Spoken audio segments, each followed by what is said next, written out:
January 2022. North Korea is celebrating. Kim Jong-un has just ordered a series of ballistic missile tests. It's the regime's favorite show of force. Missiles cutting through the sky, generals applauding, the supreme leader smiling for the cameras. But something strange begins to happen. Government websites stop working.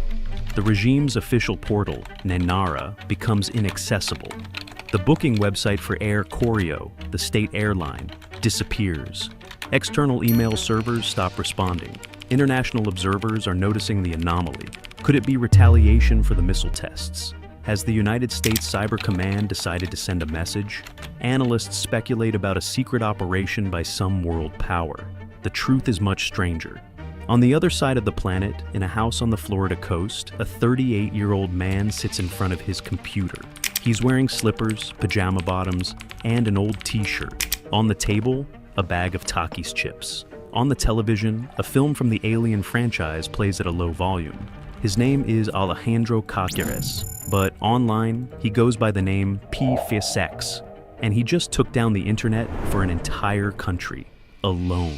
How did a Florida security researcher decide to declare war on North Korea? What drove an ordinary man to attack one of the world's most isolated and dangerous nations? And what happens when the American government finds out what he did? 1 year earlier, January 2021, Alejandro Cáceres is no ordinary hacker. He is the founder of a cybersecurity company called Hyperion Grey. He has worked with the Pentagon, DARPA, and the FBI. He speaks at conferences like DEF CON, the world's largest hacker event. He created controversial tools that scan millions of websites looking for vulnerabilities. In other words, he is exactly the type of person hostile governments would like to have on their side, or eliminate. One night, Cáceres receives a message from another security researcher, someone he doesn't know personally, but who was introduced by a mutual friend. The guy offers an interesting hacking tool. He wants to know if Cáceres can take a look. Cáceres is cautious. He opens the file in an isolated virtual machine, a secure environment where malware cannot spread. Okay, it seems like there's nothing unusual here. 24 hours later, Google publishes a bombshell alert. Google's threat analysis group reveals that North Korean hackers are conducting a sophisticated campaign against Western security researchers. They create fake profiles, spend months building trust, and then send infected files. The goal is to steal hacking tools and information about software vulnerabilities. The hunters are hunting the hunters. Cáceres returns to the file he received. He analyzes it more carefully, and his stomach drops.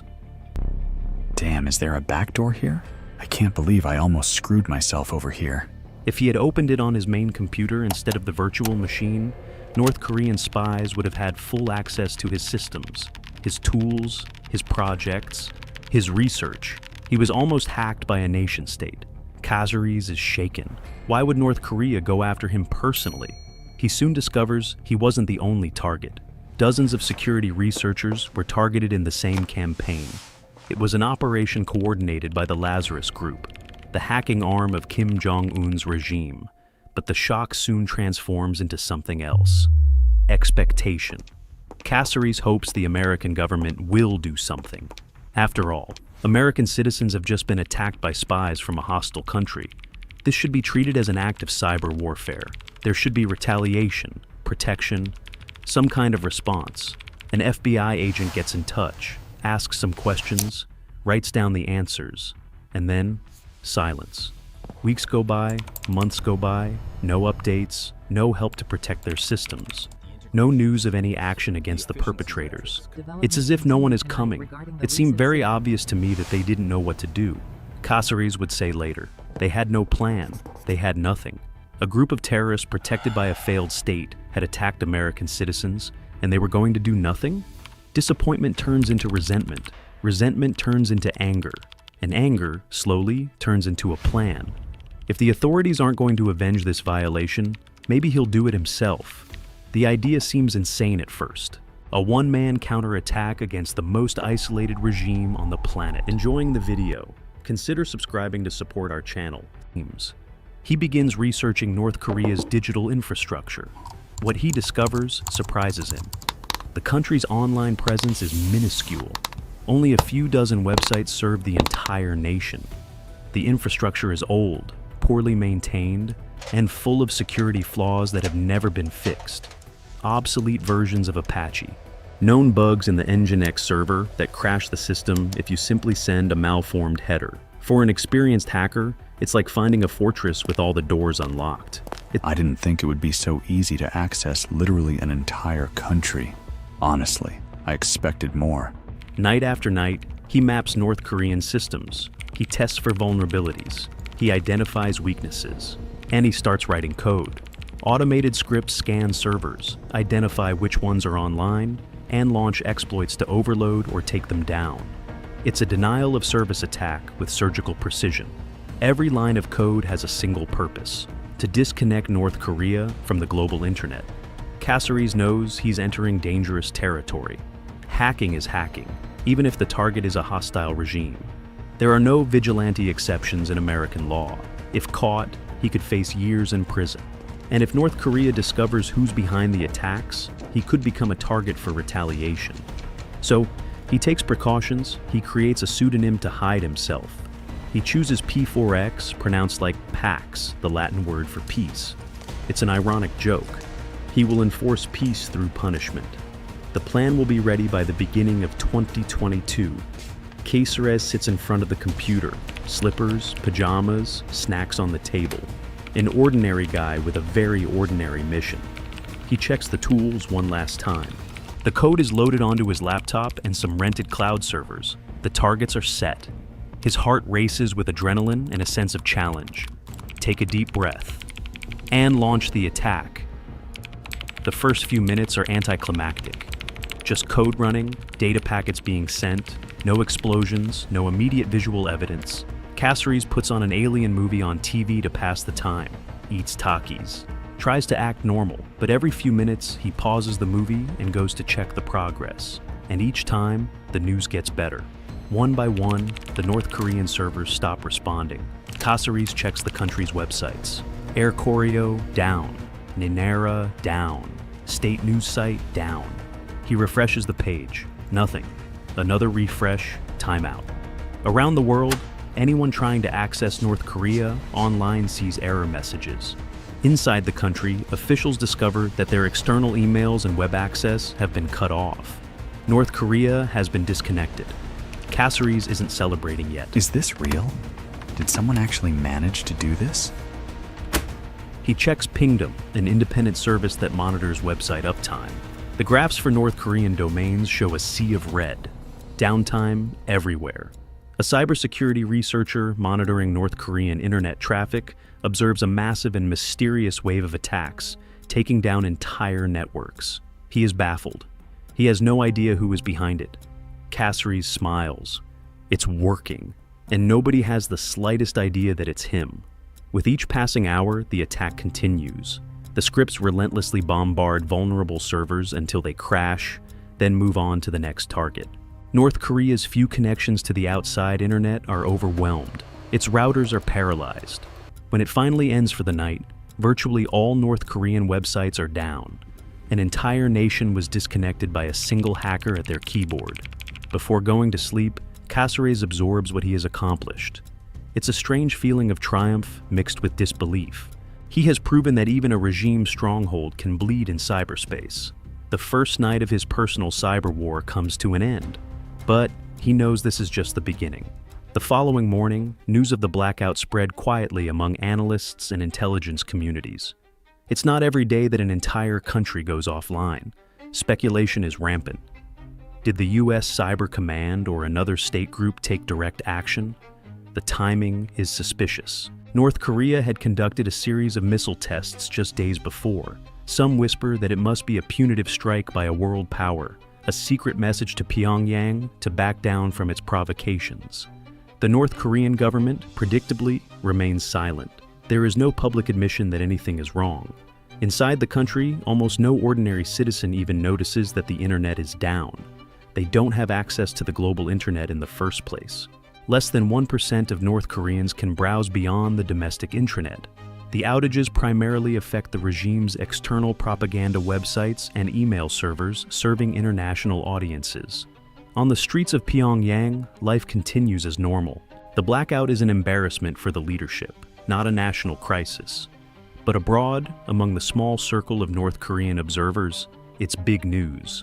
For several days in a row, almost all of the country's few websites have been inaccessible. Technology forums and Twitter are buzzing with speculation. Is North Korea under cyber attack? When some sites briefly come back online, they soon go down again. It's as if someone is tampering with the regime's internet connection, flipping the switch on and off. No government is taking responsibility.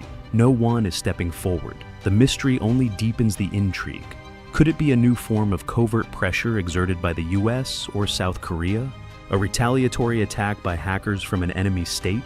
No one suspects that the person holding the North Korean internet hostage is not a national cyber army, but a lone hacker at home. P4X watches this global guessing game silently from behind his keyboard. He sees articles speculating about state-sponsored operations and laughs to himself. The world has no idea that this is a personal vendetta happening in real time. For P4X, this confusion is part of the satisfaction. He doesn't want fame or credit, not yet. Staying in the shadows keeps him safe, and as long as the regime doesn't know who it's attacking, it can't fight back. But the longer the mystery continues, the more questions arise. How long can a man keep this up? And what if North Korea finds a way to fight back? P4X made its point. Kim Jong-un's regime was publicly humiliated. It proved so weak online that a lone hacker could take them down at will. I definitely wanted to affect the government as much as possible, and the people as little as possible, he explains. His conscience is clear. Taking down a few propaganda websites is like tearing down a dictator's posters, a symbolic victory. But P4X doesn't intend to stop at temporary blackouts. He decides to create something bigger. On the dark web, he launches a website called Funk Project, F-U-N-K. The initials stand for exactly what you're thinking. It's a call for other hacktivists to join the cause. This is a project to keep North Korea honest, the website declares. It is effectively recruiting a team, seeking to multiply its firepower. A hacker took a country offline. A handful could dig deeper and hold the regime accountable. It's the beginning of a vigilant cyber army. Not everyone in the security community applauds these efforts. Some researchers, who have also been targeted by Pyongyang, worry that P4X's vigilante justice could interfere with classified operations. What if American or allied intelligence agencies had already infiltrated these same North Korean servers? P4X's noisy attacks could disrupt silent espionage missions. Others point out that he is almost certainly breaking the law. In the eyes of the American government, hacking is hacking, even if the target is a hostile power. P4X is risking imprisonment. And there is the specter of North Korean retaliation. They may try to identify and attack whoever is responsible. So, P4X is scared? Surprisingly, no. My conscience is clear, he says confidently. The North Korean regime commits outrageous cyber attacks and human rights abuses, operating with impunity. Someone has to fight back. In fact, his message isn't just for North Korea. It's also for his own government. By acting as a vigilante, he hopes to shame American authorities into recognizing the threat and protecting individuals like him in the future. If no one else will defend against these attacks, P4X will, and will ensure that everyone knows it can be done. What P4X didn't expect was what came next. Weeks after the story broke in the media, something strange happens. Instead of agents knocking on his door with handcuffs, Cáceres begins receiving messages from hacker friends with connections in the Pentagon and intelligence agencies. The American government doesn't want to arrest him. He wants to recruit him. Several agencies are intrigued by his work and interested in talking. The messages don't reach P4X. They reach accounts with the real name Alejandro Cáceres. Identifying him was worryingly easy. He had left clues on Twitter before adopting the pseudonym. Cáceres is informally taken under the wing of a Pentagon contractor. He is invited to present his techniques to high-ranking defense and intelligence officials. First presentation for defense officials. Second presentation, MIT Lincoln Laboratory, a Pentagon-funded research center. Third presentation, near Washington, D.C., for a larger audience of military and intelligence personnel. Cáceres' proposal is simple. The American government has the most talented hackers in the world, but it's frozen, bureaucratic, slow. An operation that P4X executed in 2 weeks would take 6 months to be approved through normal channels. He proposes a special forces model for cyber warfare. Individual hackers or small teams executing rapid and targeted operations. Asymmetrical impact on a much shorter timescale. The officer's response is positive, but also cynical. Most people were horrified when they realized what he had done and how he had done it, recalls a partner contractor. And the only thing stopping them from doing the same was bureaucracy. An officer makes a joke. Cáceres forgot the step where he presents a 100-slide PowerPoint to someone who doesn't understand what he's talking about, and then gets authorization denied. The proposal is never approved. 2 years pass. Cáceres waits, presents, argues, demonstrates.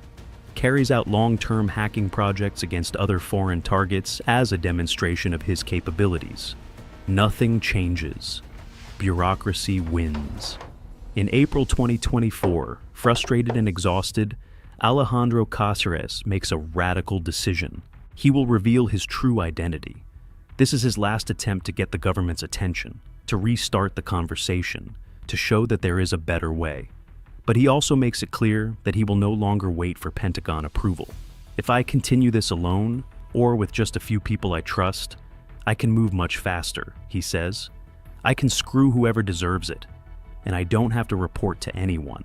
Since revealing his identity, Cáceres receives about 200 messages a day.